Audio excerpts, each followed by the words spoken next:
Hi hello ನಮಸ್ಕಾರ education master YouTube ಚಾನಲ್ಗೆ ಸ್ವಾಗತ ಸುಸ್ವಾಗತ.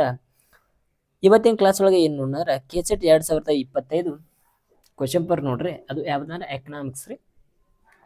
ಫಸ್ಟ್ ಒನ್, ಸುಸ್ಥಿರ ಅಭಿವೃದ್ಧಿ ಅತ್ಯಂತ ಜನಪ್ರಿಯ ವಾಕ್ಯ ನೀಡಿದ್ದು. ಫಸ್ಟ್ ಒನ್ ವಿಶ್ವ ಅಭಿವೃದ್ಧಿಯ ವರದಿ, ಸೆಕೆಂಡ್ ಒನ್ UNDP ವರದಿ, ಅದೇ ರೀತಿ ಬ್ರಕ್ಲ್ಯಾಂಡ್ ಸಮಿತಿ, IMF ವರದಿ. ಸರಿಯಾದ ಉತ್ತರ ಯಾವ್ದಂದ್ರ ಫಸ್ಟ್ ಒನ್. ಥರ್ಡ್ ಒನ್ ಸರಿಯಾದ ಉತ್ತರ ಬ್ರಕ್ಲ್ಯಾಂಡ್ ಸಮಿತಿ. ಸೆಕೆಂಡ್ ಒನ್, ಸುಸ್ಥಿರ ಅಭಿವೃದ್ಧಿಯು ಏನೇನು ಸಾಧಿಸಲು ಪ್ರಯತ್ನಿಸುತ್ತದೆ. ಫಸ್ಟ್ ಒನ್, ಎಲ್ಲ ಜನರ ಜೀವನದ ಗುಣಮಟ್ಟದಲ್ಲಿ ನಿರಂತರ ಸುಧಾರಣೆ ಹಾಗೂ ಉತ್ತಮ ಜೀವನ ಮಟ್ಟ.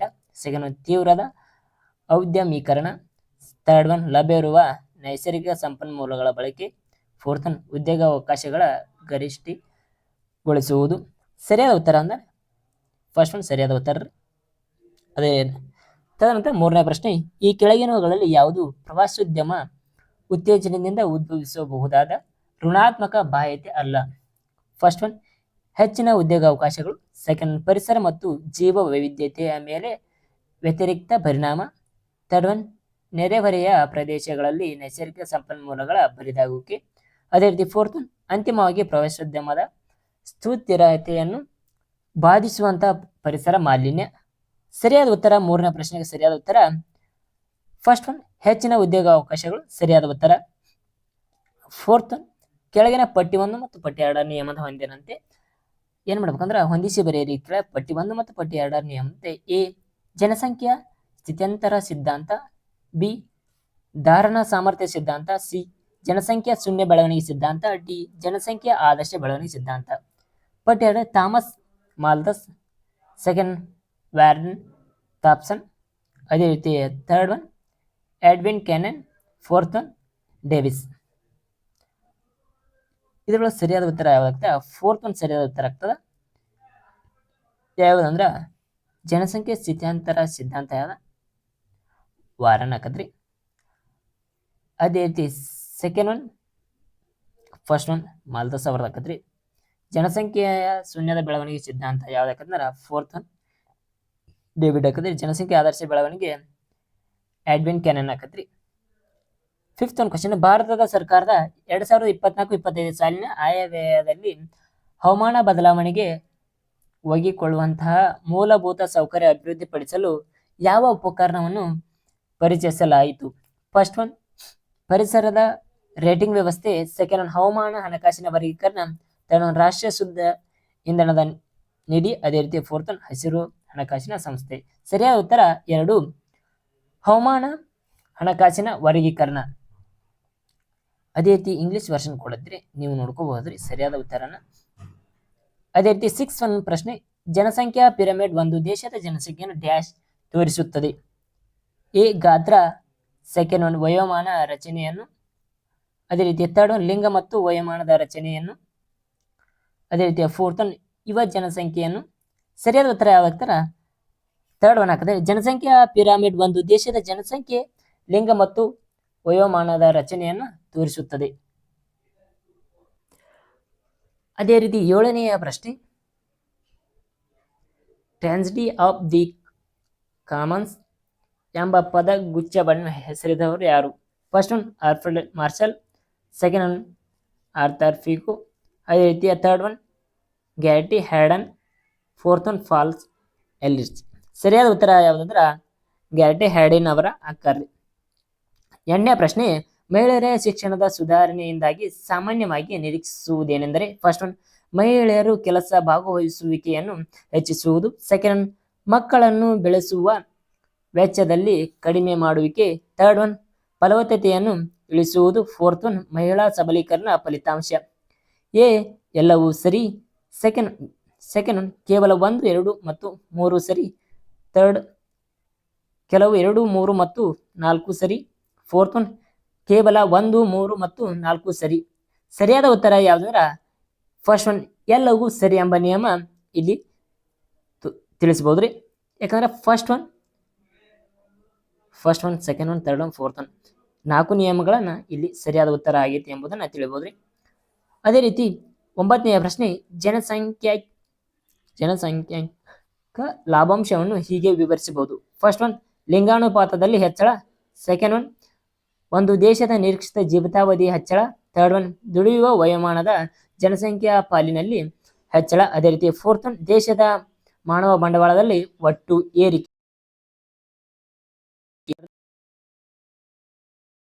ಕಾರ್ಬನ್ ತೆರಿಗೆ ವಿಧಿಸಿದ ಪ್ರಥಮ ದೇಶ ಯಾವುದು?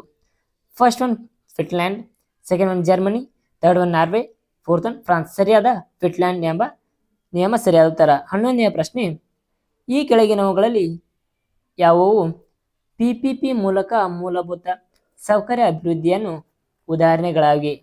ಎ ರಾಷ್ಟ್ರೀಯ ಆಹಾರ ಭದ್ರತಾ ಕಾಯ್ದೆ, ಬಿ ರಾಷ್ಟ್ರೀಯ ಹೆದ್ದಾರಿ ಅಭಿವೃದ್ಧಿ ಯೋಜನೆ, C smart city mission, D ಜನಧನ ಯೋಜನೆ. ಸರಿಯಾದ ಉತ್ತರ ಯಾವುದಂದ್ರ ಬಿ ಮತ್ತು ಸಿ ನಿಯಮ ಸರಿಯಾದ ಉತ್ತರ. ಬಿ ಮತ್ತು ಸಿ ರಾಷ್ಟ್ರೀಯ ಹೆದ್ದಾರಿ ಅಭಿವೃದ್ಧಿ ಯೋಜನೆ ಮತ್ತು ಸ್ಮಾರ್ಟ್ ಸಿಟಿ ಮಿಷನ್ ಎಂಬ ನಿಯಮ ಸರಿಯಾದ ಉತ್ತರ. ನೆಕ್ಸ್ಟ್ ಒನ್ ಇಂಗ್ಲಿಷ್ ವರ್ಷನ್ ಕೊಡುತ್ತೀರಿ. ಸರಿಯಾದ ಉತ್ತರಗಳನ್ನ ಇಲ್ಲಿ ಅಂಡರ್ಲೈನ್ ಮಾಡಲಾಗಿದೆ, ಅವುಗಳನ್ನು ನೀವೇನು ಮಾಡ್ಬೋದು ನೋಡ್ಕೋಬಹುದ್ರಿ. ಅದೇ ರೀತಿ 12ನೇ ಪ್ರಶ್ನೆ, ಉದಾರೀಕರಣದ ನಂತರದ ಕೈಗಾರಿಕಾ ವಲಯದಲ್ಲಿನ ಪ್ರಮುಖ ಪ್ರವೃತ್ತಿಗಳನ್ನು ಒಳಗೊಂಡಿರುವುದೇನೆಂದರೆ? ಫಸ್ಟ್ ಒನ್ ಎ FDI ಹರಿಯುವ ಕುಸಿತ, ಬಿ MSMEಗಳ ಬೆಳವಣಿಗೆ, ಅದೇ ರೀತಿ ಸಿ GLC ಆಧಾರಿತ ಉದ್ಯೋಗದಲ್ಲಿ ಏರಿಕೆ, ಡಿ ಕೈಗಾರಿಕಾ ಸಾಲದಲ್ಲಿನ ಇಳಿಕೆ. ಸರಿಯಾದ ಉತ್ತರ ಯಾವುದಂದ್ರೆ ಸೆಕೆಂಡ್ ಒನ್ ಸರಿಯಾದ ಉತ್ತರ. ಅದೇ ರೀತಿ 13ನೇ ಪ್ರಶ್ನೆ, FRBM ಕಾಯ್ದೆ 2003ರ ಪ್ರಕಾರ ಈ ಕೆಳಗಿನ ಯಾವ ನೀತಿ ಹೇಳಿಕೆಗಳನ್ನು ಸಂಸತ್ತಿನ ಮುಂದೆ ಇಡಬೇಕು? ಫಸ್ಟ್ ಒನ್ ಎ ಮಧ್ಯಮ ಅವಧಿಯ ರಾಜ್ಯಕೋಶೀಯ ನೀತಿ ಹೇಳಿಕೆ, ಬಿ ರಾಜ್ಯಕೋಶೀಯ ನೀತಿಯ ತಂತ್ರದ ಹೇಳಿಕೆ, ಸಿ ಸಮಗ್ರ ಆರ್ಥಿಕ ಚೌಕಟ್ಟಿನ ಹೇಳಿಕೆ, ಡಿ ಮುಂಗಡ ಪತ್ರ. ಸರಿಯಾದ ಉತ್ತರ ಫೋರ್ತ್ ಒನ್ ನಿಯಮ ಸರಿಯಾದ. ಎ ಬಿ ಮತ್ತು ಸಿ ಮೂರು ನಿಯಮಗಳ ಸರಿಯಾದ ಉತ್ತರ. ಎ ಬಿ ಮತ್ತು ಸಿ ಎಂಬ ಮೂರು ನಿಯಮಗಳ ಸರಿಯಾದ ಉತ್ತರ. ಅದೇ ರೀತಿಯ 14ನೇ ಪ್ರಶ್ನೆ, ರಫ್ತು ಶ್ರೇಷ್ಠತೆಯ ನಗರ ಯೋಜನೆಯ ಮೂಲಕ ಹೊಸ ಪಟ್ಟಣಗಳ ಗುರುತಿಸುವಿಕೆಯನ್ನು ಯಾವ ವಿದೇಶಿ ವ್ಯಾಪಾರ ನೀತಿಯನ್ನು ಪ್ರೋತ್ಸಾಹಿಸುತ್ತದೆ? ಸರಿಯಾದ ಉತ್ತರ ಯಾವುದಕ್ಕಂದ್ರೆ 2010ನೇ ನಿಯಮ, ವಿದೇಶಿಯ ವ್ಯಾಪಾರದ ನೀತಿಯ ನಿಯಮ ಸರಿಯಾದ ಉತ್ತರ. ಅದೇ ರೀತಿ 15ನೇ ಪ್ರಶ್ನೆ, 2014 ಮತ್ತು 2024-25 ಆರ್ಥಿಕ ಸಮೀಕ್ಷೆಯ ಪ್ರಕಾರ 25ರ ಹಣಕಾಸು ವರ್ಷದಲ್ಲಿ ಪ್ರಸ್ತುತ ಬೆಳೆಗಳಲ್ಲಿ ಒಂದು ಮೌಲ್ಯವರ್ಧನೆಗೆ ಸೇವಾ ವಲಯಕ್ಕೆ ಕೊಡುಗೆ ಎಷ್ಟು? ಸರಿಯಾದ ಉತ್ತರ ಯಾವುದಂದ್ರ ಫಸ್ಟ್ ಒನ್ 55% ಸರಿಯಾದ ಉತ್ತರ. 16ನೇ ಪ್ರಶ್ನೆ, ಈ ಕೆಳಗಿನ ಉಪಕರಣಗಳನ್ನು ಅವು ಪ್ರಾರಂಭವಾದ ವರ್ಷದೊಂದಿಗೆ ಹೊಂದಿಸಿ ಬರೆಯಿರಿ ಅಂತ ಕೇಳಿದರ ಪಟ್ಟಿ 1 ಉಪಕ್ರಮಗಳು ಮತ್ತು ಪಟ್ಟಿ 2ರಲ್ಲಿ ವರ್ಷಗಳನ್ನು ನೀಡಿದ್ದಾರೆ. ಪ್ರಧಾನಮಂತ್ರಿ ಗತಿ ಶಕ್ತಿ, ಬಿ ರಾಷ್ಟ್ರೀಯ ಮೂಲಭೂತ ಸೌಕರ್ಯ ಪೈಪ್ಲೈನ್, ಅದೇ ರೀತಿ C smart city mission, D ಸಂಗ್ರಹಿಸಿದ ಹಣಕಾಸು ಅಭಿವೃದ್ಧಿ ನಿಧಿ. ಇಲ್ಲಿ ಪಟ್ಟಿ 2ರಲ್ಲಿ ಏನು ನೀಡಿದ್ದಾರೆ ಅಂದ್ರೆ 2019, 2015, ಅದೇ ರೀತಿ 2006 ಮತ್ತು 2021 ನಿಯಮಗಳು ನೀಡಿದ್ದಾರೆ. ಎ = 1 ರೀ, ಬಿ = 3rd ನಿಯಮ, ಸಿ = 2nd, ಡಿ = 4. ಸರಿಯಾದ ಉತ್ತರ ಯಾವುದಂದ್ರ 3ನೇ ಪ್ರಶ್ನೆ ಸರಿಯಾದ ಉತ್ತರ.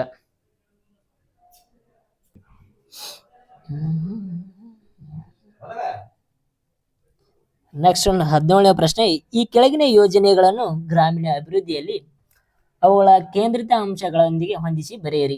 ಏನು ಕೇಳಿದಾರಂದ್ರ ಹೊಂದಿಸಿ ಬರೆಯಿರಿ ಕೇಳಿದ್ದಾರೆ. ಪಟ್ಟಿ 1 ಯೋಜನೆಗಳನ್ನು ನೀಡಿದ್ದಾರೆ, ಪಟ್ಟಿ 2ರಲ್ಲಿ ಕೇಂದ್ರಿತ ಅಂಶಗಳನ್ನು ನೀಡಿದ್ದಾರೆ. ಅದೇ ರೀತಿ ಸರಿಯಾದ ಉತ್ತರ ಯಾವ್ದಾಕತ್ತಂದ್ರಿ 3rd ಒನ್ ನಿಯಮ ಸರಿಯಾದ ಉತ್ತರ ಆಗ್ತದೆ. ನೀವು ಸರಿಯಾಗಿ ನೋಡ್ಕೊಡ್ರಿ.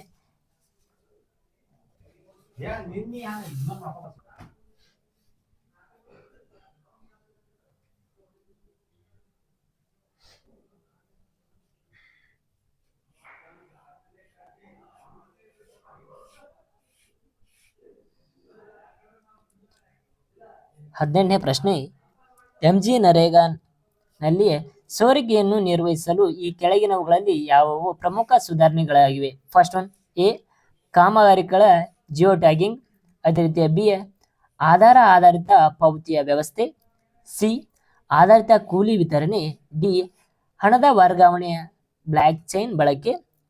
ಫಸ್ಟ್ ಒನ್ ಎ ಮತ್ತು ಬಿ ಮಾತ್ರ, ಸೆಕೆಂಡ್ ಒನ್ ಬಿ ಮತ್ತು ಸಿ ಮಾತ್ರ, ಥರ್ಡ್ ಒನ್ ಎ ಬಿ ಮತ್ತು ಸಿ ಮಾತ್ರ, fourth one A B C ಮತ್ತು D.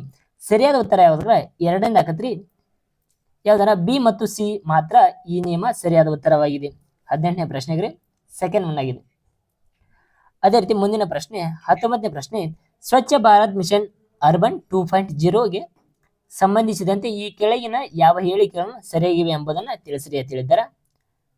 First one A, SBM 2.0 ಅನ್ನು 2022ರಲ್ಲಿ ಪ್ರಾರಂಭಿಸಲಾಯಿತು. ಅದೇ ರೀತಿ ಬಿ, ಇದು ಕಸ ಮುಕ್ತ ನಗರಗಳನ್ನು ಸೃಷ್ಟಿಸುವ ಗುರಿಯನ್ನು ಹೊಂದಿದೆ. ಅದೇ ರೀತಿ ಸಿ, ಇದು ಮನೆ ಮನೆಯಿಂದ ಘನತ್ಯಾಜ್ಯಗಳ ಸಂಗ್ರಹಣೆಯನ್ನು ಉತ್ತೇಜಿಸುತ್ತಿದೆ. ಅದೇ ರೀತಿ ಡಿ, SBMU 2.0 ಕಾರ್ಯಚಟುವಟಿಕೆಯನ್ನು ವೃತ್ತಾಕಾರದ ಆರ್ಥಿಕ ತತ್ವಗಳೊಂದಿಗೆ ಹೊಂದಿರುತ್ತದೆ. ಎ ಮತ್ತು ಬಿ ಮಾತ್ರ. ಸೆಕೆಂಡ್ ಒನ್ ಎ ಮತ್ತು ಬಿ ಮತ್ತು ಸಿ ಮಾತ್ರ ಸರಿಯಾದ ಉತ್ತರ. ಅದೇ ರೀತಿ ಥರ್ಡ್ ಒನ್ ಬಿ, ಸಿ ಮತ್ತು ಡಿ ಮಾತ್ರ. Fourth one A, B, C ಮತ್ತು ಡಿ. ಸರಿಯಾದ ಉತ್ತರ ಯಾವ್ದಾರ 19ನೇ ಪ್ರಶ್ನೆಗೆ ಎರಡನೇ ನಿಯಮ ಸರಿಯಾದ ಉತ್ತರ. ಎ, ಬಿ ಮತ್ತು ಸಿ ಮಾತ್ರ ಸರಿಯಾದ ಉತ್ತರ. ಮುಂದುವರೆದು 20ನೇ ಪ್ರಶ್ನೆ, 2025 ಮತ್ತು 26ರ ಮುಂಗಡ ಪತ್ರದ ಪ್ರಕಾರ ಮಾರ್ಪಡಿಸಿದ ಸಬ್ಸ್ಟೈನ್ ಯೋಜನೆ ಅಡಿಯಲ್ಲಿ ಕಿಸಾನ್ ಕ್ರೆಡಿಟ್ ಕಾರ್ಡ್ಗಳ ಮೂಲಕ ಸಾಲಗಳನ್ನು ಪಡೆಯಲು ಇರುವ ಸಾಲದ ಮಿತಿ ಎಷ್ಟು? First one 5 lakh, second one 3 lakh, third one 10 lakh, fourth one 15 lakh. ಸರಿಯಾದ ಉತ್ತರ 5 ಲಕ್ಷ. ನೆಕ್ಸ್ಟ್ ಒನ್ ಮುಂದಿನ ಪ್ರಶ್ನೆ 21ನೇ ಪ್ರಶ್ನೆ, ಈ ಕೆಳಗಿನವುಗಳಲ್ಲಿ ಯಾವುದು ಅಥವಾ ಯಾವುವು ಒಂದು ಸರಳ ರೇಖೆಯ ಬೇಡಿಕೆಯ ರೇಖೆಯನ್ನು ನಿಹಿತಾಂಶಗಳನ್ನು ಒಳಗೊಂಡಿದೆ? ಎ, ಬೇಡಿಕೆಯ ರೇಖೆಗಿಂತ ಸೀಮಾಂತ ಆದಾಯದ ರೇಖೆಯು ದುಪ್ಪಟ್ಟು ಕಡಿಮೆಯಾಗಿರುತ್ತದೆ. ಸೆಕೆಂಡ್ ಒನ್, ಬೇಡಿಕೆ ಸ್ಥಿತಿಸ್ಥಾಪಕತ್ವವನ್ನು ಹೊಂದಿದಾಗ ಒಟ್ಟು ಆದಾಯ ಗರಿಷ್ಠವಿರುತ್ತದೆ. ಸಿ, ಬೆಲೆ ಸ್ಥಿತಿಸ್ಥಾಪಕತ್ವ 1 ಇದ್ದಾಗ ಸೀಮಾಂತ ಆದಾಯವು ಶೂನ್ಯವಾಗಿರುತ್ತದೆ. ಡಿ, ಒಂದು ಆದಾಯ ರೇಖೆಯು ನೇರವಾಗಿರುತ್ತದೆ. ಅದೇ ರೀತಿ ಕೋಡ್ಗಳ ನಿಯಮದಲ್ಲಿ ಕೊಟ್ಟಿದ್ದಾರೆ. ಫಸ್ಟ್ ಒನ್ ಸಿ ಮಾತ್ರ ಸರಿಯಾಗಿದೆ. ಸೆಕೆಂಡ್ ಒನ್ ಎ ಮತ್ತು ಸಿ ಸರಿಯಾಗಿವೆ. ಥರ್ಡ್ ಒನ್ ಬಿ ಮತ್ತು ಸಿ ಸರಿಯಾಗಿವೆ. ಫೋರ್ತ್ ಒನ್ ಬಿ, ಸಿ ಮತ್ತು ಡಿ ಸರಿಯಾಗಿವೆ. ಸರಿಯಾದ ಉತ್ತರ ಯಾವ್ದಂದ್ರೆ ಥರ್ಡ್ ಒನ್ ಸರಿಯಾದ ಉತ್ತರ. ಬಿ ಮತ್ತು ಸಿ ಸರಿಯಾಗಿವೆ. ಬಿ, ಬೇಡಿಕೆ ಸ್ಥಿತಿಸ್ಥಾಪಕವನ್ನು ಹೊಂದಿದಾಗ ಒಟ್ಟು ಆದಾಯ ಗರಿಷ್ಠ ಬರುತ್ತದೆ. ಇದು ಅಂದ್ರೆ ಬಿ. ಸಿ, ಬೆಲೆ ಸ್ಥಿತಿಸ್ಥಾಪಕವು 1 ಇದ್ದಾಗ ಸೀಮಾಂತ ಆದಾಯ ಶೂನ್ಯವಾಗಿರುತ್ತದೆ. ತದನಂತರ 22ನೇ ಪ್ರಶ್ನೆ, ಯೋಗಕ್ಷೇಮ ಗರಿಷ್ಠಕರಣವು ಸಲುವಾಗಿ ಪ್ಯಾರೆಟೋ ಫಸ್ಟ್ ಒನ್ ಸಹಪೂರಕ ಸ್ಥಿತಿ, ಸೆಕೆಂಡ್ ಒನ್ ಅಗತ್ಯ ಸ್ಥಿತಿ, ಥರ್ಡ್ ಒನ್ ಸಹಪೂರಕ ಮತ್ತು ಅಗತ್ಯ ಸ್ಥಿತಿಗಳು, ಅದೇ ರೀತಿ ಫೋರ್ತ್ ಒನ್ ಸರಾಸರಿ ಸ್ಥಿತಿ. 22ನೇ ಸರಿಯಾದ ಉತ್ತರ ಥರ್ಡ್ ಒನ್ ಸಹಪೂರಕ ಹಾಗೂ ಅಗತ್ಯತೆಯ ಸ್ಥಿತಿಗಳು. ಆಧುನಿಕ ಸಿದ್ಧಾಂತದ ಪ್ರಕಾರ ಅಲ್ಪಾವಧಿಯ ಬದಲಾಗುವ ವೆಚ್ಚ. ಅದೇ ರೀತಿ ರೇಖೆಗಳ ಆಕಾರವು ಫಸ್ಟ್ ಒನ್ ಸಮತಟ್ಟಾಗಿರುತ್ತದೆ. ಸೆಕೆಂಡ್ ಒನ್ ಅಡ್ಡ ನೇರವಾಗಿರುತ್ತದೆ. ಅದೇ ರೀತಿ ಥರ್ಡ್ ಒನ್ ಲಂಬ ನೇರವಾಗಿರುತ್ತದೆ. ಫೋರ್ತ್ ಒನ್ ತಟ್ಟೆ ಆಕಾರದ ಹೊಂದಿರುತ್ತದೆ. ಸರಿಯಾದ ಉತ್ತರ ಯಾವ್ದಂದ್ರೆ 23ನೇ ಪ್ರಶ್ನೆಗೆ ಆಧುನಿಕ ಸಿದ್ಧಾಂತದ ಪ್ರಕಾರ ಅಲ್ಪಾವಧಿ ಬದಲಾಗುವ ವೆಚ್ಚದ ರೇಖೆ ಯಾವ ಆಕಾರದಲ್ಲಿ ಇರುತ್ತದೆ ಕೇಳಿದ್ದಾರೆ. ಸರಿಯಾದ ಉತ್ತರ ಯಾವ್ದಂದ್ರೆ ಫೋರ್ತ್ ಒನ್ ತಟ್ಟೆ ಆಕಾರದಲ್ಲಿ ಹೊಂದಿರುತ್ತದೆ. ಫೋರ್ತ್ ಒನ್ ಸರಿಯಾದ ಉತ್ತರ. ಅದೇ ರೀತಿ 24ನೇ ಪ್ರಶ್ನೆ, ಯಾವುದೇ ತಂತ್ರದಿಂದ ಸಿಗುವ ಹಣಕಾಸು ಫಲವು ಶೂನ್ಯ ಎಂಬ ನಿರೀಕ್ಷೆ ಇದ್ದರೆ ಅದನ್ನು ಏನೆಂದು ಕರೆಯಲಾಗುತ್ತದೆ? ಫಸ್ಟ್ ಒನ್ ಗಂಡಾಂತರ ತಟಸ್ಥ ತಂತ್ರ, ಸೆಕೆಂಡ್ ಒನ್ ನ್ಯಾಯಯುತ ಪಂದ್ಯ, ಥರ್ಡ್ ಒನ್ ಶೂನ್ಯ ಮೊತ್ತದ ಪಂದ್ಯ, ಫೋರ್ತ್ ಒನ್ ಖಂಡಿತವಾಗಿಯೂ ಸಮನಾಗಿರುತ್ತದೆ. ಸರಿಯಾದ ಉತ್ತರ ಯಾವ್ದಂದ್ರೆ 24ನೇ ಪ್ರಶ್ನೆಗೆ ಶೂನ್ಯ ಮೊತ್ತದ ಪಂದ್ಯ ಆಗಿರುತ್ತದೆ. 25ನೇ ಪ್ರಶ್ನೆ, ಶುದ್ಧ ಪೈಪೋಟಿ ಎದುರಿಸುತ್ತಿರುವ ಒಬ್ಬ ಮಾರಾಟಗಾರನ ಸರಾಸರಿ ಆದಾಯ ರೇಖೆಯು ಯಾವುದಕ್ಕೆ ಸಮನಾಗಿರುತ್ತದೆ? ಫಸ್ಟ್ ಒನ್ ಅದರ ಸೀಮಾಂತ ಆದಾಯ ರೇಖೆಗೆ ಮಾತ್ರ. ಸೆಕೆಂಡ್ ಒನ್ ಅದರ ಬೇಡಿಕೆಯ ರೇಖೆಯು ಮಾತ್ರ. ಥರ್ಡ್ ಒನ್ ಬೇಡಿಕೆ ಮತ್ತು ಸೀಮಾಂತ ರೇಖೆಗಳ ಎರಡಕ್ಕೂ ಸಮನಾಗಿರುತ್ತದೆ. ಫೋರ್ತ್ ಒನ್ ಬೇಡಿಕೆ ಮತ್ತು ಸೀಮಾಂತ ರೇಖೆ ಎರಡಕ್ಕೂ ಸಮನಾಗಿರುವುದಿಲ್ಲ. ಸರಿಯಾದ ಉತ್ತರ ಯಾವ್ದಂದ್ರ ಸೆಕೆಂಡ್ ಒನ್ ಸರಿಯಾದ ಉತ್ತರ. ಅದರ ಬೇಡಿಕೆಯ ರೇಖೆಗೆ ಮಾತ್ರ ಸಮನಾಗಿರುತ್ತದೆ ಎಂಬುದನ್ನು ಇಲ್ಲಿ ನಾವು ನೋಡಬಹುದು. 26ನೇ ಪ್ರಶ್ನೆ ಸುನ್ ಪೀಟರ್ ಅವರ ಪ್ರಕಾರ ಒಬ್ಬ ಉದ್ಯಮಿಯು ಲಾಭವನ್ನು ಏಕೆ ಗಳಿಸುತ್ತಾನೆಂದರೆ ಡ್ಯಾಶ್. ಫಸ್ಟ್ ಒನ್, ಅವನು ಒಬ್ಬ ಆವಿಷ್ಕಾರ. ಸೆಕೆಂಡ್ ಒನ್, ಅವನ ಎಲ್ಲ ಅಪಾಯಗಳಿಗೂ ವಿಮೆ ಮಾಡಿಸಬಹುದು. ಅದೇ ರೀತಿ ಥರ್ಡ್ ಒನ್, ಅನಿಶ್ಚಿತತೆ ಕಡಿಮೆಯಾಗುತ್ತದೆ. ಫೋರ್ತ್ ಒನ್, ಅವನ ಬಹಳಷ್ಟು ನಿರ್ಧಾರಗಳನ್ನು ರೂಢಿಯಲ್ಲಿ ಇರುವುದನ್ನು ಆಗಿರುತ್ತದೆ. ಸರಿಯಾದ ಉತ್ತರ ಯಾವುದಂದ್ರೆ ಇದರೊಳಗಡೆ 26ನೇ ಪ್ರಶ್ನೆ ಸುನ್ ಪೀಟರ್ ಅವರ ಪ್ರಕಾರ ಒಬ್ಬ ಉದ್ಯಮಿಯು ಲಾಭವನ್ನು ಏಕೆ ಗಳಿಸುತ್ತಾನೆಂದರೆ ಅವನು ಒಬ್ಬ ಆವಿಷ್ಕಾರಿ ಎಂಬುದನ್ನು ಇಲ್ಲಿ ನಾವು ವ್ಯಕ್ತಪಡಿಸಬಹುದು. ಸರಿಯಾದ ಉತ್ತರ ಫಸ್ಟ್ ಒನ್ ರೀ, 26ನೇ ಪ್ರಶ್ನೆ. ಅದೇ ರೀತಿ ಇಲ್ಲಿ ಇಂಗ್ಲಿಷ್ ವರ್ಷನ್ ಕೊಡದವ ನಿಮ್ ಕನ್ನಡ ಅರ್ಥ ಆಗ್ಲಿಕ್ಕಂದ್ರ ಅಥವಾ ಇಂಗ್ಲಿಷ್ ಅರ್ಥ ಆಗ್ಲಿಕ್ಕಾರ ಕನ್ನಡ ಇಂಗ್ಲಿಷ್ ಎರಡು ಅರ್ಥ ಆಗ್ಲಿಕ್ಕಂದ್ರ ಚಾನಲ್ ಸಬ್ಸ್ಕ್ರೈಬ್ ಮಾಡ್ರಿ, ಲೈಕ್ ಮಾಡ್ರಿ, ಶೇರ್ ಮಾಡ್ರಿ. ಅದೇ ರೀತಿ 27ನೇ ಕ್ವಶನ್ ನೋಡ್ರಿ. ಅದೇ ರೀತಿ 27ನೇ ಪ್ರಶ್ನೆ ಮಾರುಕಟ್ಟೆಯ ಉಪ ಅಂಗಗಳ ನಡುವಿನ ಅಂತರಾವಲಂಬನೆಯನ್ನು ಈ ಕೆಳಗಿನ ಯಾವ ಮಾದರಿಯು ಅವಲಂಬಿಸುತ್ತದೆ? ಫಸ್ಟ್ ಒನ್ ಕ್ಯಾಬ್ವೆಲ್ ಮಾದರಿ, ಸೆಕೆಂಡ್ ಭಾಗಾಂಶ ಸಮತೋಲನ, ಥರ್ಡ್ ಒನ್ ಸ್ಥಿರ ಸಮತೋಲನ, ಫೋರ್ತ್ ಒನ್ ಸಾಮಾನ್ಯ ಸಮತೋಲನ. ಸರಿಯಾದ ಉತ್ತರ ಯಾವುದಂದ್ರೆ ಫಸ್ಟ್ ಒನ್ ಕ್ಯಾಬ್ವೆಲ್ ಮಾದರಿಯ ನಿಯಮ. ಸರಿಯಾದ ಉತ್ತರ 27ನೇ ಪ್ರಶ್ನೆ. ಅದೇ ರೀತಿ ಮುಂದಿನ ಪ್ರಶ್ನೆ 28ನೇದು ಅನುಭೋಗದಲ್ಲಿ ಪ್ಯಾರೆಟೋ ಆದರ್ಶ ತತ್ವದ ಕುರಿತಾದ ಈ ಕೆಳಗಿನ ಹೇಳಿಕೆಯನ್ನು ಗಮನಿಸಿ. ಎರಡು ಸರಕುಗಳು ಹಾಗೂ ಇಬ್ಬರು ವ್ಯಕ್ತಿಗಳ ಮಾದರಿಯ ನಿಯಮವಾಗಿದೆ.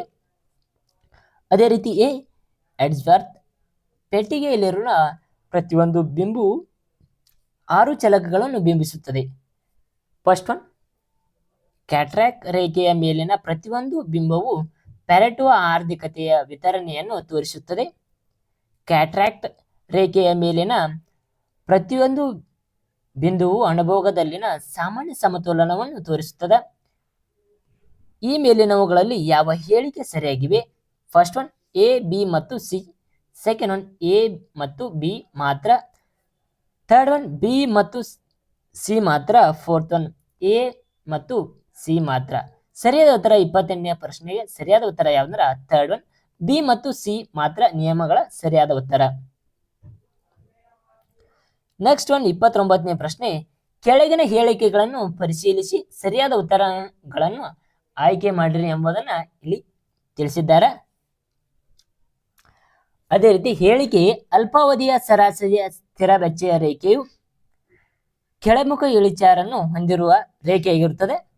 ಕಾರಣ ಏನು ಕೊಟ್ಟಿದ್ದಾರೆ? ಆರ್ ಉತ್ಪಾದನೆಯ ಪ್ರಮಾಣದ ಹಾಗೆ ಒಟ್ಟು ಸ್ಥಿರ ವೆಚ್ಚವು ಹೆಚ್ಚಿನ ಸಂಖ್ಯೆಯ ಉತ್ಪಾದಿತ ಘಟಕಗಳ ಮಧ್ಯೆ ಹಂಚಿಕೆಯಾಗಿರುತ್ತದೆ. ಕೋಡ್ಗಳು ಫಸ್ಟ್ ಒನ್ ಎ ಮತ್ತು ಆರ್ ಎರಡೂ ಸರಿಯಾಗಿವೆ ಮತ್ತು ಆರ್ ಮತ್ತು ಎ ಸರಿಯಾದ ವಿವರಣೆಯಾಗಿದೆ. ಅದೇ ರೀತಿ ಸೆಕೆಂಡ್ ಒನ್ ಎ ಮತ್ತು ಆರ್ ಎರಡೂ ಸರಿಯಾಗಿವೆ ಆದರೆ ಆರ್ ಮತ್ತು ಎ ಸರಿಯಾದ ವಿವರಣೆ ಅಲ್ಲ. ಥರ್ಡ್ ಒನ್ ಎ ಸರಿ ಇದೆ ಆದರೆ ಆರ್ ತಪ್ಪು. ಫೋರ್ತ್ ಒನ್ ಆರ್ ಸರಿ ಇದೆ ಆದರೆ ಎ ತಪ್ಪು. ಸರಿಯಾದ ಉತ್ತರ ಯಾವುದಂದ್ರೆ ಫಸ್ಟ್ ಒನ್ ಎ ಮತ್ತು ಆರ್ ಎರಡೂ ಸರಿಯಾಗಿವೆ ಆದರೆ ಆರ್ ಮತ್ತು ಎ ಸರಿಯಾದ ವಿವರಣೆ ಆಗಿದೆ. ನೆಕ್ಸ್ಟ್ ಒನ್ ಪ್ರಶ್ನೆ ಹೊಂದಿಸಿ ಬರೆಯಿರಿ. ಪಟ್ಟಿ 1 ಮತ್ತು ಪಟ್ಟಿ 2ರ ನಿಯಮದಂತೆ ಪಟ್ಟಿ 1 ನಿಯಮದಂತೆ ಪರಿಕಲ್ಪನೆಗಳು, ಪಟ್ಟಿ 2ರ ನಿಯಮದಂತೆ ವಿವರಣೆಗಳನ್ನು ನೀಡಿದ್ದಾರೆ. ಪಟ್ಟಿ 1ರ ನಿಯಮಗಳನ್ನು ನೋಡ್ಬರಿ. ಫಸ್ಟ್ ಒನ್ ಎ ಸೀಮಾಂತ ತುಷ್ಟಿಗುಣ, ಬಿ ಒಟ್ಟು ತುಷ್ಟಿಗುಣ, ಸಿ ಅನುಭೋಗಿಯ ಸಮತೋಲನ, ಡಿ ಸಂತೃಪ್ತಿಯ ಬಿಂದು. ಪಟ್ಟಿ 2 ಫಸ್ಟ್ ಒನ್ ಸರಕುಗಳಿಂದ ಗರಿಷ್ಠ ತೃಪ್ತಿ, ಸೆಕೆಂಡ್ ಒನ್ ಗರಿಷ್ಠ ತುಷ್ಟಿಗುಣದ ಬಿಂದು, ಥರ್ಡ್ ಒನ್ ಕೊನೆಯ ಘಟಕದ ಅನುಭೋಗದಿಂದ ದೊರಕಿದ ತುಷ್ಟಿ. ಅದೇ ರೀತಿ ಫೋರ್ತ್ ಒನ್ ಎಲ್ಲ ಘಟಕಗಳನ್ನು ಅನುಭೋಗದಿಂದ ದೊರಕಿದ ತುಷ್ಟಿ. ಸರಿಯಾದ ಉತ್ತರ ಯಾವುದನ್ನು ಎಂಬುದನ್ನು ನೋಡ್ಬರಿ. ಥರ್ಡ್ ಒನ್ ಸರಿಯಾದ ಉತ್ತರ A is equal to third ಸೀಮಾಂತ ತುಷ್ಟಿಗುಣ ನಿಯಮ. ಅದಕ್ಕೆ ಸರಿಯಾದ ಉತ್ತರ ಕೊನೆಯ ಘಟಕದ ಅನುಭೋಗದಿಂದ ದೊರಕಿದ ತುಷ್ಟಿಗುಣ. ಸೆಕೆಂಡ್ ಒನ್ ಒಟ್ಟು ತುಷ್ಟಿಗುಣ ಯಾವುದಕ್ಕಂದ್ರೆ ಎಲ್ಲ ಘಟಕಗಳ ಅನುಭೋಗದಿಂದ ದೊರಕಿದ ತುಷ್ಟಿಗುಣ. ಅದೇ ರೀತಿ ಅನುಭೋಗಿಯ ಸಮತೋಲನ ನಿಯಮವು ಸರಿಯಾದ ಉತ್ತರ ಗರಿಷ್ಠ ತುಷ್ಟಿಗುಣದ ಬಿಂದು ಆಗಿರ್ತದೆ. ಸಂತೃಪ್ತಿಯ ಬಿಂದು ಯಾವುದಂದ್ರೆ ಸರಕುಗಳಿಂದ ಗರಿಷ್ಠ ತೃಪ್ತಿಯನ್ನು ನೀಡುತ್ತದೆ. ನೆಕ್ಸ್ಟ್ ಒನ್ 31ನೇ ಪ್ರಶ್ನೆ ರೀ. 31ನೇ ಪ್ರಶ್ನೆ ಏನ್ ಹೇಳಿದ್ದಾರೆ ಅಂದ್ರ ಹೊಂದಿಸಿ ಬರೆಯಿರಿ. ಗುಂಪು 1 ಮತ್ತು ಗುಂಪು 2ರ ನಿಯಮಗಳಂತೆ ಫಸ್ಟ್ ಒಂದು ಗುಂಪಿನಲ್ಲಿ ಏನ್ ಕೊಟ್ಟಿದಾರ? ಎ ವಿಸ್ತರಣಾ ರಾಜ್ಯದ ಕೋಶೀಯ ನೀತಿ. ಅದೇ ರೀತಿ ಸೆಕೆಂಡ್ ಒನ್ ಸಂಕುಚಿತ ಹಣಕಾಸಿನ ನೀತಿ. ಸಿ ಸ್ವಯಂಚಾಲಿತ ಸ್ಥಿರ ಕಾರಕಗಳು. ಅದೇ ರೀತಿ ಡಿ ಕೇನ್ಸ್ ರವರ ಅರ್ಥಶಾಸ್ತ್ರ. ಗುಂಪು 2ರಲ್ಲಿ ಫಸ್ಟ್ ಒನ್ ಹಣದುಬ್ಬರವನ್ನು ಕಡಿತಗೊಳಿಸಲು ಬಡ್ಡಿ ದರದ ಹೆಚ್ಚಳವನ್ನು ಒಳಗೊಂಡಿದೆ. ಅದೇ ರೀತಿ ಸೆಕೆಂಡ್ ಒನ್ ಹಿಂಜರಿತದ ಸಂದರ್ಭದಲ್ಲಿ ಸರ್ಕಾರದ ವೆಚ್ಚವನ್ನು ಹೆಚ್ಚಿಸಲು ವಿನ್ಯಾಸಗೊಳಿಸಲ್ಪಟ್ಟಿದೆ. ಅದೇ ರೀತಿ ಥರ್ಡ್ ಒನ್ ಆರ್ಥಿಕತೆಯಲ್ಲಿ ಒಟ್ಟು ವೆಚ್ಚದ ಪ್ರಾಮುಖ್ಯತೆ ಮತ್ತು ಉತ್ಪಾದನೆ ಹಾಗೂ ಉದ್ಯೋಗದ ಮೇಲೆ ಅದರ ಪರಿಣಾಮವನ್ನು ತಿಳಿಸ್ತದ. ಫೋರ್ತ್ ಒನ್ ಸ್ವಯಂಚಾಲಿತವಾಗಿ ಆರ್ಥಿಕ ಚಟುವಟಿಕೆಗಳ ಕುಸಿತ ಅಥವಾ ಹೆಚ್ಚಳವನ್ನು ತಿಳಿಸ್ತದ. ಅದೇ ರೀತಿ ಸರಿಯಾದ ಉತ್ತರ ಯಾವುದಾಗ್ತಾರ ಫಸ್ಟ್ ಒನ್ ನಿಯಮ ಸರಿಯಾದ ಉತ್ತರ. ಎ ಇಸ್ ಈಕ್ವಲ್ ಟು ಸೆಕೆಂಡ್ರಿ ಹಿಂಜರಿತ ಸಂದರ್ಭದಲ್ಲಿ ಸರ್ಕಾರದ ವೆಚ್ಚವನ್ನು ಹೆಚ್ಚಿಸಲು ವಿನ್ಯಾಸಗೊಳಿಸಲ್ಪಟ್ಟಿದೆ. ಅದೇ ರೀತಿ ಬಿ ಸಂಕುಚಿತ ಹಣಕಾಸಿನ ನೀತಿ ಯಾವುದಕ್ಕಲ್ಲ ಹಣದುಬ್ಬರವನ್ನು ಕಡಿತಗೊಳಿಸಲು ಬಡ್ಡಿ ದರದ ಹೆಚ್ಚಳವನ್ನು ಒಳಗೊಂಡಿದೆ. ಸ್ವಯಂಚಾಲಿತ ಸ್ಥಿರ ಕಾರಕಗಳನ್ನು ಯಾವುದು ಸರಿಯಾದ ಉತ್ತರ ಅಂದ್ರೆ ಫೋರ್ತ್ ಒನ್ ಸರಿಯಾದ ಉತ್ತರ. ಸ್ವಯಂಚಾಲಿತವಾಗಿ ಆರ್ಥಿಕ ಚಟುವಟಿಕೆಗಳ ಕುಸಿತ ಮತ್ತು ಹೆಚ್ಚಳವನ್ನ ನಿಯಮ ನೋಡಬಹುದು. ಕೇನ್ಸ್ ರವರ ಅರ್ಥಶಾಸ್ತ್ರದ ಯಾವುದಂದ್ರೆ ಸರಿಯಾದ ಉತ್ತರ ಆರ್ಥಿಕತೆಯ ಒಟ್ಟು ಪ್ರಾಮುಖ್ಯತೆ ಮತ್ತು ಉತ್ಪಾದನೆ ಹಾಗೂ ಉದ್ಯೋಗಗಳ ಮೇಲೆ ಅದರ ಪರಿಣಾಮಗಳನ್ನು ತಿಳಿಸ್ತದ. ನೆಕ್ಸ್ಟ್ ಒನ್ ಪ್ರಶ್ನೆ 32ನೆಯ ಪ್ರಶ್ನೆ. ಈ ನಿಯಮದಲ್ಲಿ ಏನು ನೀಡಿದಾರ ಹೇಳಿಕೆ ಮತ್ತು ಕಾರಣಗಳನ್ನು ನೀಡಿದಾರ. ಹೇಳಿಕೆ ಎ ಮತ್ತು ಕಾರಣಗಳ ಆರ್ ಎಂಬ ಸಂಕೇತದಿಂದ ಸೂಚಿಸ್ತಾರ. ಫಸ್ಟ್ ಒನ್ ಹೇಳಿಕೆ ಎ ಸಂಕೇತದಲ್ಲಿ ನೋಡ್ರಿ ರ್ಯಾಷನಲ್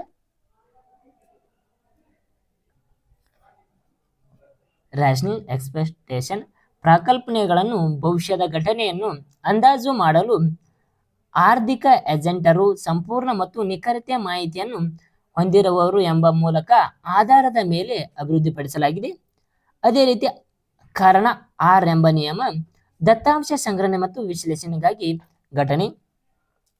ಫಸ್ಟ್ ಒನ್ ಎ ಮತ್ತು ಆರ್ ಎರಡು ಸರಿ ಮತ್ತು ಆರ್ ಕಾರಣವು ಎಗೆ ಸರಿಯಾದ ವಿವರಣೆ ಆಗಿದೆ. ಸರಿಯಾದ ಉತ್ತರ ಯಾವ್ದಂದ್ರ ಎ ಸರಿಯಾದ ಉತ್ತರ ರೀ. ಯಾವ್ದಂದ್ರ ಎ ಮತ್ತು ಆರ್ ಎರಡೂ ಸರಿಯಾಗಿವೆ, ಆದರೆ ಆರ್ ಮತ್ತು ಎಗೆ ಸರಿಯಾದ ವಿವರಣೆಯಾಗಿದೆ ಎಂಬುದನ್ನ 32ನೆಯ ಪ್ರಶ್ನೆ ಸರಿಯಾದ ಉತ್ತರ ಎ ಸರಿಯಾದ ಉತ್ತರ. ನೆಕ್ಸ್ಟ್ ಒಂದು ಪ್ರಶ್ನೆ 33ನೆಯ ಪ್ರಶ್ನೆ. ಕೇಂದ್ರ ಬ್ಯಾಂಕ್ ವಾಣಿಜ್ಯ ಬ್ಯಾಂಕುಗಳ ಮನಸೆಳೆದು ವಿನಂತಿಸಿ ಅದೇ ರೀತಿ ಅನೌಪಚಾರಿಕ ಸಲಹೆಗಳನ್ನು ನೀಡುವ ಪದ್ಧತಿಯ ಹಣಕಾಸು ನೀತಿಯನ್ನು ವಿಧಾನವನ್ನು ಡ್ಯಾಶ್ ಎಂದು ಕರೆಯಲಾಗುತ್ತದೆ. ಫಸ್ಟ್ ಒನ್ ನೈತಿಕ ಒತ್ತಡ, ಸೆಕೆಂಡ್ ಒನ್ ನೇರ ಕ್ರಮ, ಥರ್ಡ್ ಒನ್ ಪ್ರಚಾರ, ಫೋರ್ತ್ ಒನ್ ನೈತಿಕ ತೀರ್ಪು. ಸರಿಯಾದ ಉತ್ತರ ಯಾವ್ದಂದ್ರ ನೈತಿಕ ಒತ್ತಡ ನಿಯಮ ಸರಿಯಾದ ಉತ್ತರ. ಕೇಂದ್ರ ಬ್ಯಾಂಕು ಮತ್ತು ವಾಣಿಜ್ಯ ಬ್ಯಾಂಕುಗಳ ಮನಸೆಳೆದು ವಿನಂತಿಸಿ ಅನೌಪಚಾರಿಕ ಸಲಹೆಗಳನ್ನು ನೀಡುವ ಪದ್ಧತಿಯನ್ನು ಹಣಕಾಸು ನೀತಿಯ ವಿಧಾನವನ್ನು ಏನೆಂದು ಕರೆಯುವರಂದ್ರ ನೈತಿಕ ಒತ್ತಡ ಎಂದು ಕರೆಯುವರು. ಅದೇ ರೀತಿಯ 34ನೆಯ ಪ್ರಶ್ನೆ. ಈ ಕೆಳಗಿನ ಯಾವ ಹೇಳಿಕೆಯನ್ನು ಹೂಡಿಕೆಯ ಮಾನದಂಡವನ್ನು ಮೌಲ್ಯಮಾಪನ ಮಾಡುವ ಅತ್ಯುತ್ತಮ ವಿಧಾನವಾಗಿದೆ? First one A NPV, second one ಎಂಸಿಇ, third one ಹಿಂದಿನ ಮೌಲ್ಯಮಾಪನ ದಂಡ, ಅದೇ ರೀತಿ ಫೋರ್ತ್ ಒನ್ ಭವಿಷ್ಯ ಮೌಲ್ಯಮಾಪನ ದಂಡ. ಅದೇ ರೀತಿ ಸರಿಯಾದ ಉತ್ತರ 34ನೇ ಪ್ರಶ್ನೆ ಭವಿಷ್ಯದ ಮೌಲ್ಯ ಮಾನದಂಡ ನಿಯಮ ಸರಿಯಾದ ಉತ್ತರ. ಅದೇ ರೀತಿ ಮುಂದಿನ ಪ್ರಶ್ನೆ 35ನೆಯ ಪ್ರಶ್ನೆ. ಹೇಳಿಕೆಯೇ ರಾಷ್ಟ್ರೀಯ ಆದಾಯವು ಆರ್ಥಿಕತೆಯ ಪ್ರದರ್ಶನ. ಕಾರಣ ಆರ್ ನೀಡಿದರ ರಾಷ್ಟ್ರೀಯ ಆದಾಯವು ಒಂದು ನಿರ್ದಿಷ್ಟ ಅವಧಿಯಲ್ಲಿ ಸಾಮಾನ್ಯವಾಗಿ ಒಂದು ವರ್ಷದಲ್ಲಿ ಒಂದು ರಾಷ್ಟ್ರದಲ್ಲಿ ಉತ್ಪಾದಿಸಿದ ಅಂತಿಮ ಸರಕು ಮತ್ತು ಸೇವೆಗಳ ಮೌಲ್ಯವನ್ನು ಮತ್ತು ನಾಗರಿಕರು ಗಳಿಸಿದ ಆದಾಯವನ್ನು ಒಳಗೊಂಡಿರುತ್ತದೆ. ಅದೇ ರೀತಿ ಈ ಕೆಳಗೆ ಕೋಡ್ಗಳನ್ನು ನೀಡಿದ್ದಾರೆ. ಫಸ್ಟ್ ಒನ್ ಎ ಮತ್ತು ಆರ್ ಎರಡೂ ಸರಿ ಮತ್ತು ಆರು ಕಾರಣವು ಎ ಹೇಳಿಕೆ ಸರಿಯಾದ ವಿವರಣೆಯಾಗಿದೆ. ಅದೇ ರೀತಿ ಸೆಕೆಂಡ್ ಒನ್ ಎ ಮತ್ತು ಆರ್ ಎರಡೂ ಸರಿ, ಆದರೆ ಆರ್ ಕಾರಣವು ಎ ಹೇಳಿಕೆಯ ಸರಿಯಾದ ವಿವರಣೆಯಲ್ಲ. ಥರ್ಡ್ ಒನ್ ಎ ತಪ್ಪು ಆದರೆ ಆರ್ ಸರಿ. ಫೋರ್ತ್ ಒನ್ ಎ ಸರಿಯಾಗಿದೆ ಆದರೆ ಆರ್ ತಪ್ಪು. ಸರಿಯಾದ ನಿಯಮ ಯಾವುದಂದ್ರೆ ಫಸ್ಟ್ ಒನ್ ಸರಿಯಾದ ಉತ್ತರ. ಎ ಮತ್ತು ಆರ್ ಎರಡೂ ಸರಿ ಮತ್ತು ಆರ್ ಕಾರಣವು ಈ ಹೇಳಿಕೆಯ ಸರಿಯಾದ ವಿವರಣೆಯಾಗಿದೆ ಎಂಬುದನ್ನ ಇಲ್ಲಿ 35ನೆಯ ಪ್ರಶ್ನೆ ನಾವು ತಿಳಿದುಕೊಳ್ಳಬಹುದು. ಅದೇ ರೀತಿ 36ನೇ ಪ್ರಶ್ನೆ ನೋಡ್ರಿ. 36ನೇ ಪ್ರಶ್ನೆ ಹೊಂದಿಸಿ ಬರೆಯನ್ನ ತಿಳಿಸಿದ್ದಾರ. ಗುಂಪು 1 ಮತ್ತು ಗುಂಪು 2 ನಿಯಮಗಳನ್ನು ತಿಳಿಸಿದ್ದಾರೆ. B J M. Keynes. Third one Franco ಮತ್ತು ಬ್ರೂಮ್ಬರ್ಗ್ ಅವರ ನಿಯಮ. ಅದೇ ರೀತಿ ಡಿ ಡ್ಯೂಶನ್ಬರಿ. ಅದೇ ರೀತಿ ಇ ಮಿಲ್ಟನ್ ಫ್ರೀಡ್ಮನ್. ಈ ನಿಯಮ ತಕ್ಕಂತೆ ಗುಂಪು 2ರಲ್ಲಿ ನೋಡ್ರಿ, ಫಸ್ಟ್ ಒನ್ ಉದ್ಯೋಗ ಬಡ್ಡಿದರ ಹಣದ ಸಾಮಾನ್ಯ ಸಿದ್ಧಾಂತ. ಸೆಕೆಂಡ್ ಒನ್ ಜೀವನ ಚಕ್ರದ ಪ್ರಾಕಲ್ಪನೆ. Third one on politic and economics ನಿಯಮ 1803. ಫೋರ್ತ್ ಒನ್ ಶಾಶ್ವತ ಆದಾಯ ಪ್ರಾಕಲ್ಪನೆ 1957. ಫಿಫ್ತ್ ಒನ್ ಸಂದರ್ಭನಾತ್ಮಕ ಅನುಭೋಗದ ವೆಚ್ಚ 1949. ಅದೇ ರೀತಿ ಸರಿಯಾದ ಉತ್ತರ ಯಾವುದಂದ್ರೆ ಫಸ್ಟ್ ಒನ್ ಸರಿಯಾದ ಉತ್ತರ JBC ಅವರ ನಿಯಮ ಏನಾಗ್ತೈತೆ ಅಂದ್ರೆ ಆನ್ ಪೊಲಿಟಿಕಲ್ ಅಂಡ್ ಎಕನಾಮಿಕ್ಸ್ ನಿಯಮ 1803 ಆಕತ್ರಿ. First one ಜೆ.ಎಂ. ಕೇನ್ಸ್ ಅವರ ನಿಯಮ ಫಸ್ಟ್ ಒನ್ ಉದ್ಯೋಗ ಬಡ್ಡಿದರ ಹಣಕಾಸಿನ ಸಾಮಾನ್ಯ ಸಿದ್ಧಾಂತ 1936 ನಿಯಮ ಆಗ್ತದೆ. ಅದೇ ರೀತಿ ಬ್ರೂಮ್ಬರ್ಗ್ ಅವರ ನಿಯಮ ಸೆಕೆಂಡ್ ಒನ್ ಆಗ್ತದೆ. ಜೀವನ ಚಕ್ರದ ಪ್ರಾಕಲ್ಪನೆ ನಿಯಮ 1954 ನಿಯಮವಾಗಿರ್ತದೆ. ಅದೇ ರೀತಿ ಡ್ಯೂಶನ್ಬರಿಯ ನಿಯಮ ಫಿಫ್ತ್ ಒನ್ ಆಗ್ತದೆ. ಸಂದರ್ಭನಾತ್ಮಕ ಅನುಭೋಗದ ವೆಚ್ಚ 1949 ನಿಯಮ ಆಗ್ತದೆ. ಮಿಲ್ಟನ್ ಫ್ರೀಡ್ಮನ್ ಅವರ ನಿಯಮ ಶಾಶ್ವತ ಆದಾಯದ ಪ್ರಾಕಲ್ಪನೆ 1957 ನಿಯಮ ಆಗ್ತದೆ. ಸರಿಯಾದ ಉತ್ತರ ಯಾವ್ದಂದ್ರ 36ನೇ ಪ್ರಶ್ನೆ ಸರಿಯಾದ ಉತ್ತರ ಫಸ್ಟ್ ಒನ್ ನಿಯಮ ಸರಿಯಾದ ಉತ್ತರ. 37ನೇ ಪ್ರಶ್ನೆ ಬದಲಾಗುವ ವೇಗೋತ್ಕರ್ಷಣಕ್ಕೆ ಸಂಬಂಧಿಸಿದ ಕೊಯೆಕ್ ಅವರ ಪ್ರಾಕಲ್ಪನೆಯನ್ನು ವಾಸ್ತವಿಕ ಬಂಡವಾಳದ ಸಂಗ್ರಹಣೆಯ ತೂಕವು ಇಳಿಕೆಯಾಗುತ್ತಿರುವಾಗ ಹಿಂದಿನ ಎಲ್ಲಾ ಉತ್ಪನ್ನಗಳ ಮಟ್ಟದೊಂದಿಗೆ ಯಾವ ರೀತಿಯ ಅವಲಂಬನೆಯನ್ನು ಹೊಂದಿದೆ. ಫಸ್ಟ್ ಒನ್ ಬೀಜಗಣಿತಾತ್ಮಕವಾಗಿ. ಅದೇ ರೀತಿ ಸೆಕೆಂಡ್ ಒನ್ ಅಂಕಗಣಿತಾತ್ಮಕವಾಗಿ. ಥರ್ಡ್ ಒನ್ ರೇಖಾಗಣಿತಾತ್ಮಕವಾಗಿ. ಫೋರ್ತ್ ಒನ್ ಸಾಮರಸ್ಯವಾಗಿ. ಸರಿಯಾದ ಉತ್ತರ ಯಾವುದಂದ್ರ ಫೋರ್ತ್ ಒನ್ ಸರಿಯಾದ ಉತ್ತರ ಸಾಮರಸ್ಯವಾಗಿ ಎಂಬ ನಿಯಮ ಸರಿಯಾದ ಉತ್ತರ. 38ನೆಯ ಪ್ರಶ್ನೆ ಹೇಳಿಕೆಯೇ ಫಿಲಿಪ್ಸ್ ರೇಖೆಯ ಅಲ್ಪಾವಧಿಯಲ್ಲಿ ಹಣದುಬ್ಬರ ಮತ್ತು ನಿರುದ್ಯೋಗದ ಚಲಕಗಳನ್ನು ನಡುವಿನ ಸಂಬಂಧವನ್ನು ವಿವರಿಸುತ್ತದೆ. ಅದೇ ರೀತಿಯ ಕಾರಣ ಆರ್ ಎಂಬ ನಿಯಮ ನೀಡಿದ್ದಾರೆ. ಅಲ್ಪಾವಧಿ ಫಿಲಿಪ್ಸ್ ರೇಖೆಯು ಎಕ್ಸ್ ಅಕ್ಷದ ಮೇಲೆ ನಿರುದ್ಯೋಗವನ್ನು ಮತ್ತು ವಾಯ್ ಅಕ್ಷದ ಮೇಲೆ ಹಣದುಬ್ಬರವನ್ನು ಗುರುತಿಸಲಾಗಿದೆ. ಅದೇ ರೀತಿ ಎಲ್ ಆಕಾರ ಹೊಂದಿರುತ್ತದೆ. ಕೋಡ್ಗಳನ್ನು ನೀಡಿದ್ದಾರೆ. ಫಸ್ಟ್ ಒನ್ ಎ ಮತ್ತು ಆರ್ ಎರಡೂ ಸರಿ, ಆದರೆ ಆರ್ ಮತ್ತು ಎಗೆ ಸರಿಯಾದ ವಿವರಣೆಯಾಗಿದೆ. ಸೆಕೆಂಡ್ ಒನ್ ಎ ಮತ್ತು ಆರ್ ಎರಡೂ ಸರಿ, ಆದರೆ ಆರ್ ಮತ್ತು ಎಗೆ ಸರಿಯಾದ ವಿವರಣೆಯಲ್ಲ. ಥರ್ಡ್ ಒನ್ ಎ ತಪ್ಪು ಆದರೆ ಆರ್ ಸರಿ. ಫೋರ್ತ್ ಒನ್ ಎ ಸರಿ ಆದರೆ ಆರ್ ತಪ್ಪು ನಿಯಮ ತಿಳಿಸ್ತದ. ಇಲ್ಲಿ ಸರಿಯಾದ ಉತ್ತರ ಬಂದ ಫೋರ್ತ್ ಒನ್ ಎ ಸರಿ ಆದರೆ ಆರ್ ತಪ್ಪು ಎಂಬ ನಿಯಮವನ್ನು ತಿಳಿಸ್ತದ. ಮುಂದಿನ ಪ್ರಶ್ನೆ 39ನೇ ಪ್ರಶ್ನೆ ಇನ್ಪುಟ್ ಮತ್ತು ಔಟ್ಪುಟ್ ಅಕೌಂಟಿಂಗ್ ಅನ್ನು ಈ ಕೆಳಗಿನ ಯಾವುದರ ಆಧಾರದ ಮೇಲೆ ಕೋಷ್ಟಕದ ರೂಪದಲ್ಲಿ ಪ್ರಸ್ತುತಪಡಿಸಲಾಗುತ್ತದೆ. ಫಸ್ಟ್ ವ್ಯವಹಾರದ ಮಾತೃಕೆ, ಸೆಕೆಂಡ್ ಇಂಟರ್ವರ್ಟಬಲ್ ಮಾತೃಕೆ, ಅದೇ ರೀತಿಯ ಥರ್ಡ್ ಒನ್ ಸಿಮೆಟ್ರಿಕ್ ಮಾತೃಕೆ, ಫೋರ್ತ್ ಒನ್ ಐಡೆಂಟಿಟಿ ಮಾತೃಕೆ. ಸರಿಯಾದ ಉತ್ತರ ಯಾವುದಂದ್ರ ಫಸ್ಟ್ ಒನ್ ವ್ಯವಹಾರದ ಮಾತೃಕೆಗಳ ನಿಯಮ ಸರಿಯಾದ ಉತ್ತರ.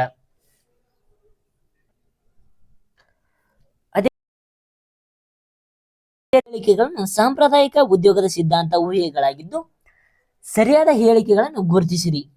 ಫಸ್ಟ್ ಒನ್ ಎ ಹಣದುಬ್ಬರ ರಹಿತ ಪೂರ್ಣ ಉದ್ಯೋಗ ಸ್ಥಿತಿ ಅಸ್ತಿತ್ವದಲ್ಲಿರುತ್ತದೆ. ಬಿ ಅಂತಾರಾಷ್ಟ್ರೀಯ ವ್ಯಾಪಾರವಿಲ್ಲದ ಮುಚ್ಚಿದ ಆರ್ಥಿಕತೆಯಾಗಿರುತ್ತದೆ. ಅದೇ ರೀತಿ ಸಿ ಶ್ರಮವು ವಿಭಿನ್ನವಾಗಿದೆ. ಡಿ ಶ್ರಮ ಮತ್ತು ಉತ್ಪನ್ನದ ಮಾರುಕಟ್ಟೆಯಲ್ಲಿ ಪರಿಪೂರ್ಣ ಪೈಪೋಟಿ ಮಾರುಕಟ್ಟೆ ಅಸ್ತಿತ್ವದಲ್ಲಿರುತ್ತದೆ. ಫಸ್ಟ್ ಒನ್ ಎ ಮತ್ತು ಬಿ ಮಾತ್ರ, ಸೆಕೆಂಡ್ ಒನ್ ಎ ಮತ್ತು ಸಿ ಮಾತ್ರ, ಥರ್ಡ್ ಒನ್ ಬಿ ಮತ್ತು ಡಿ ಮಾತ್ರ, ಫೋರ್ತ್ ಒನ್ ಎ ಬಿ ಮತ್ತು ಡಿ ಮಾತ್ರ. ಈ ನಿಯಮದಲ್ಲಿ ಸರಿಯಾದ ಉತ್ತರ 40ನೇ ಪ್ರಶ್ನೆ ಸರಿಯಾದ ಉತ್ತರ ಥರ್ಡ್ ಒನ್ ನಿಯಮ ಸರಿಯಾದ ಉತ್ತರ. ಬಿ ಮತ್ತು ಡಿ ಮಾತ್ರ ಸರಿಯಾದ ಉತ್ತರ. 41ನೆಯ ಪ್ರಶ್ನೆ ಒಂದು ದಾಳವನ್ನು ಎಸೆದಾಗ 2 ಅಥವಾ 3 ಪಡೆಯುವ ಮತ್ತು ಪಡೆಯದಿರುವ ಸಂಭವನೀಯತೆ ಎಷ್ಟು ಅಂತ ನೀಡಿದ್ದಾರೆ. ಸರಿಯಾದ ಉತ್ತರ ಯಾವುದಂದ್ರ ಫೋರ್ತ್ ಒನ್ ನಿಯಮ ಸರಿಯಾದ ಉತ್ತರ. 1/3 ಮತ್ತು 2/3 ನಿಯಮ ಸರಿಯಾದ ಉತ್ತರ. ಒಂದು ದಾಳ ಎಸೆದಾಗ 2 ಅಥವಾ 3 ಪಡೆಯುವ ಮತ್ತು ಪಡೆಯದಿರುವ ಸಂಭವನೀಯತೆ ಎಷ್ಟು ಅಂತ ಕೇಳಿದರೆ 1/3 ಮತ್ತು 2/3 ಎಂಬ ನಿಯಮ ಸರಿಯಾದ ಉತ್ತರ ಆಗಿದೆ. ಅದೇ ರೀತಿ 42ನೆಯ ಪ್ರಶ್ನೆ, ಸಮಯದ ಸರಣಿಯ ಸ್ಥಿರತೆಯ ಬಗೆಗಿನ ಕೆಳಗಿನ ಯಾವ ಹೇಳಿಕೆಗಳನ್ನು ಸರಿಯಾಗಿವೆ? ಎ 42ನೆಯ ಪ್ರಶ್ನೆ, ಸಮಸರಣಿಯ ಸ್ಥಿರತೆಯ ಬಗೆಗಿನ ಕೆಳಗಿನ ಯಾವ ಹೇಳಿಕೆಗಳು ಸರಿಯಾಗಿವೆ? ಎ ಒಂದು ಚಲಕದ ಸಮಯದ ಸರಣಿ ದತ್ತಾಂಶ ಸರಾಸರಿಯು ಎಲ್ಲಿಯೇ ಅಂದಾಜಿಸಿದರೂ ಸ್ಥಿರವಾಗಿರಬೇಕು. ಬಿ ಒಂದು ಕೊಟ್ಟಿರುವಂತಹ ಸಮಯ ಅವಧಿಯ ಯಾವುದು ಎರಡು ಮೌಲ್ಯಗಳನ್ನ ಸಹ ವಿಚಲನೆಯ ಬದಲಾಗಿರುತ್ತಿರುತ್ತದೆ. ಅದೇ ರೀತಿ ಸಿ ಒಂದು ಸರಣಿಯ ಸ್ಥಿರತೆಯನ್ನು ಯೂನಿಟ್ ರೂಟ್ ಪರೀಕ್ಷೆಯ ಮೂಲಕ ತಿಳಿಸಬಹುದು. ಅದೇ ರೀತಿ ಸರಿಯಾದ ಉತ್ತರ ಯಾವ್ದಾಕತ್ತೆ ಅಂದ್ರೆ ಸಿ ಸರಿಯಾದ ಉತ್ತರ. ಅಂದ್ರೆ ಮೂರನೇ ಸರಿಯಾದ ಉತ್ತರ ಎ ಮತ್ತು ಬಿ ಮಾತ್ರ. ಮೂರನೇ ಪ್ರಶ್ನೆ, ಹೊಂದಿಸಿ ಬರೆಯಿರಿ. ಪಟ್ಟಿ 1 ಮತ್ತು ಪಟ್ಟಿ 2ರ ನಿಯಮದಂತೆ ಸರಿಯಾದ ಉತ್ತರ ಯಾವ್ದಂದ್ರ ಸ್ವಯಂ ಸಹ ಸಂಬಂಧ. First multi ಕೋಲಿನಿಯಾರಿಟಿಕ್. ಸಿ ಇದರೊಳಗೆ ಸರಿಯಾದ ಉತ್ತರ ಯಾವಂದ್ರ 4ನೇ ಸರಿಯಾದ ಉತ್ತರ ಆಗ್ತದ.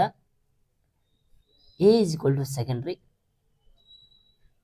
B is equal to third ಆಗಿರ್ತದ, ಫಸ್ಟ್ ಆಗ್ತದ. ಪ್ರಶ್ನೆ ನೋಡ್ರಿ, ಇಲ್ಲಿ ಇಂಗ್ಲಿಷ್ ವರ್ಷನ್ ಕೊಡದೆ ನೀವು ನೋಡ್ಕೋಬಹುದು, ಇಂಗ್ಲಿಷ್ ಮೀಡಿಯಂ ಇದ್ದವ್ರ. ಅದೇ ರೀತಿ 44ನೆಯ ಪ್ರಶ್ನೆಯನ್ನು, ಸಾಂಪ್ರದಾಯಿಕ ಸರಳ ರೇಖಾ ಹಿಂಚಲನ ಮಾದರಿಯ ಎರರ್ 2U1 ಬಗೆಗಿನ ಕೆಳಗಿನ ಯಾವ ಹೇಳಿಕೆಗಳು ಸರಿಯಾಗಿವೆ? ಇಲ್ಲಿ 3 ನಿಯಮಗಳು ಕೊಟ್ಟರೆ ಆ ನಿಯಮ ಪ್ರಕಾರ ನೋಡಿದರೆ ಸರಿಯಾದ ಉತ್ತರ ಯಾವ್ದಾಗ್ತಾರ ಸೆಕೆಂಡ್ ಒನ್ ನಿಯಮ ಸರಿಯಾದ ಉತ್ತರ. ಬಿ ಮತ್ತು ಸಿ ಮಾತ್ರ ನಿಯಮ ಸರಿಯಾಗಿರುತ್ತದೆ. ಅದೇ ರೀತಿ 45ನೇ ಪ್ರಶ್ನೆ, ಶೂನ್ಯ ಪ್ರಾಕಲ್ಪನೆಯ ಬಗೆಯ ನಿರ್ಧಾರ ಕೈಗೊಳ್ಳುವಾಗ ಕೆಳಗಿನ ಯಾವ ಮಾಹಿತಿಗಳು ಬೇಕಾಗುತ್ತವೆ? ಫಸ್ಟ್ ಒನ್ ಸಿಗ್ನಿಫಿಕೇಶನ್ ಮಟ್ಟ, ಸೆಕೆಂಡ್ ಒನ್ ಬಿ ಅದು ಒಂದು ಬಾಲ ಅಥವಾ ಎರಡು ಬಾಲದ ಪರೀಕ್ಷೆ, ಅದೇ ರೀತಿ ಟೆಸ್ಟ್ ಸಂಭವನೀಯತೆ ಮೌಲ್ಯ. ಸರಿಯಾದ ಉತ್ತರ ಯಾವ್ದಾಗ್ತಾರ ಥರ್ಡ್ ಒನ್ ನಿಯಮ ಸರಿಯಾದ ಉತ್ತರ. 46ನೆಯ ಪ್ರಶ್ನೆ, ಸರಿಯಾದ ಉತ್ತರ ಯಾವುದಂದ್ರ ಕೆಳಗಿನ ಯಾವ ಹೇಳಿಕೆಯನ್ನು ಸಹ ಸಂಬಂಧ ಗುಣಾಂಕದ ಆರ್ ಬಗೆಗಿನ ಸರಿಯಾಗಿವೆ? ಮೇಲಿನ ನಿಯಮಗಳನ್ನು ನೋಡ್ಬೋದು. ಸರಿಯಾದ ಉತ್ತರ ಯಾವ್ದಾಕಂದ್ರ ಥರ್ಡ್ ಒನ್ ನಿಯಮ ಸರಿಯಾದ ಉತ್ತರ. ಎ ಬಿ ಮತ್ತು ಸಿ ನಿಯಮ ಸರಿಯಾದ ಉತ್ತರ. 47ನೆಯ ಪ್ರಶ್ನೆ, ಕೆಳಗಿನವುಗಳಲ್ಲಿ ಯಾವುದು ಅಸಂಭವನೀಯ ಮಾದರಿಯ ವಿಧಾನವಾಗಿದೆ? ಫಸ್ಟ್ ಒನ್ ಸರಳ ಯಾದೃಚ್ಛಿಕ ಮಾದರಿ, ಸೆಕೆಂಡ್ ಒನ್ ಕೋಟಾ ಮಾದರಿ, ಥರ್ಡ್ ಒನ್ ಸ್ಥಿರ ಯಾದೃಚ್ಛಿಕ ಮಾದರಿ, ಫೋರ್ತ್ ಒನ್ ಕ್ಲಸ್ಟರ್ ಮಾದರಿ. ಸರಿಯಾದ ಉತ್ತರ ಯಾವ್ದಾರ ಕೋಟಾ ಮಾದರಿ ನಿಯಮ ಸರಿಯಾಗಿದೆ. ಅದೇ ರೀತಿ ಹಾರ್ಮೋನಿಕ್ ಮೀನ್ ಅನ್ನು ಲೆಕ್ಕ ಹಾಕುವ ಸೂತ್ರಗಳೆಂದರೆ ಇದರೊಳಗೆ ಯಾವ್ಯಾವ ಹಾಕಂದ್ರ ಸಿ ಮತ್ತು ಡಿ ನಿಯಮ ಸರಿ ಆಗ್ತದ. ಯಾವ್ದಂದ್ರ ಸಿ ಮತ್ತು ಡಿ ನಿಯಮ ಸರಿಯಾಗುತ್ತದ. ಮೂರನೇ ನಿಯಮ ಸರಿಯಾದ ಉತ್ತರ ಯಾವ್ದಂದ್ರ 3 ಸಿ ಮತ್ತು ಡಿ ಮಾತ್ರ ಸರಿಯಾದ ನಿಯಮವಾಗಿರ್ತದ. ಅದೇ ರೀತಿ 49ನೆಯ ಪ್ರಶ್ನೆ, ಕೆಳಗಿನ ಯಾವ ಹೇಳಿಕೆಗಳು ಯಾದೃಚ್ಛಿಕ ಚಲಕಗಳಿಗೆ ಅನ್ವಯಿಸುತ್ತವೆ? ಫಸ್ಟ್ ಒನ್ ಎ ಯಾದೃಚ್ಛಿಕ ಚಲಕಗಳ ಸಂಭವನೀಯ ಚಲಕಗಳಾಗಿರ್ತವೆ. ಅದೇ ರೀತಿ ಬಿ ಯಾದೃಚ್ಛಿಕ ಚಲಕ ಮೌಲ್ಯಗಳ ಪ್ರಯೋಗ ಮುನ್ನವೇ ಪೂರ್ವ ನಿರ್ಧಾರ ಮಾಡಬಹುದಾಗಿರುತ್ತದೆ. ಸಿ ವಿಭಿನ್ನ ಅವಲೋಕನಗಳ ಯಾದೃಚ್ಛಿಕ ಚಲಕಗಳು ವಿಭಿನ್ನ ಮೌಲ್ಯಗಳನ್ನು ಪಡೆದಿರುತ್ತವೆ. ಅದೇ ರೀತಿ ಡಿ ಯಾದೃಚ್ಛಿಕ ಚಲಕಗಳು ಅಸಂಭವನೀಯ ಚಲಕಗಳಾಗಿರುತ್ತವೆ. ಸರಿಯಾದ ಉತ್ತರ ಯಾವ್ದಂದ್ರ ಫಸ್ಟ್ ಒನ್ ಎ ಮತ್ತು ಬಿ ಮಾತ್ರ, ಸೆಕೆಂಡ್ ಒನ್ ಬಿ ಮತ್ತು ಸಿ ಮಾತ್ರ, ಥರ್ಡ್ ಒನ್ ಎ ಮತ್ತು ಸಿ ಮಾತ್ರ, ಫೋರ್ತ್ ಒನ್ ಸಿ ಮತ್ತು ಡಿ ಮಾತ್ರ. ಸರಿಯಾದ ಉತ್ತರ ಎ ಮತ್ತು ಸಿ ಮಾತ್ರ ನಿಯಮ ಸರಿಯಾದ ಉತ್ತರ. ಸರಿ ಉತ್ತರ ಯಾವ್ದಂದ್ರ 3. 50ನೇ ವಿತರಣೆಯನ್ನು 1ರಿಂದ 4ನೇ ಅಮೌಂಟ್ ಗಳನ್ನು ಕ್ರಮವಾಗಿ ಬರೆಯಿರಿ. ಫಸ್ಟ್ ಒನ್ ಓರೆತನ, ಬಿ ಸರಾಸರಿ, ಸಿ ವಿಚಲನೆ, ಡಿ ಕಂಟ್ರೋಲಿಸಿಸ್. ಸರಿಯಾದ ಉತ್ತರ 4ನೇ ಸರಿಯಾದ ಉತ್ತರ ನೋಡಿ. 50ನೇ ಪ್ರಶ್ನೆ ಸರಿಯಾದ ಉತ್ತರ ಬಿ ಸಿ ಎ ಮತ್ತು ಡಿ ನಿಯಮ ಸರಿಯಾದ ಉತ್ತರ.